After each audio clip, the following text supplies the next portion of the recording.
В рамках фестиваля «Зима начинается с Якутии» в Центре спортивной подготовки «Триумф» состоялся конкурс кулинарного мастерства «Путешествие за вкусом». В конкурсе приняли участие известные рестораны Якутска. У нас участвует 10 ресторанов, которые представили, естественно, кухню народов мира.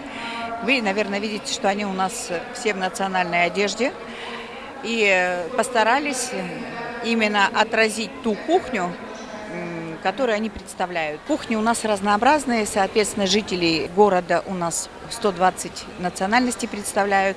Соответственно, значит, и та маленькая толика, которая может быть представлена на этом фестивале. Фирма «Гурме» предлагала посетителям отведать тематические блюда финской кухни. Гостям предлагалось отведать наваристые рыбные ухи с хлебными лепешками. А этнографический комплекс «Чучур-Муран» угощал традиционными якутскими блюдами из оленины. Изысканные блюда отведали члены жюри из разных стран. Уникальное событие – это мероприятие, которое помогает нам, иностранным гостям, прикасаться к культуре и традиции этой республики Саха-Якутии.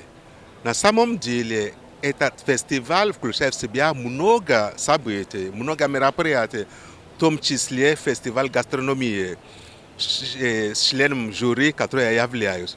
За эти 3 дня мы попробовали очень много блюд этой республики. Мы очаровались, вообще радовались вкусом и старанием ресторанов. Я вам честно скажу, только ваша гастрономия, ваш климат может привлекать много туристов.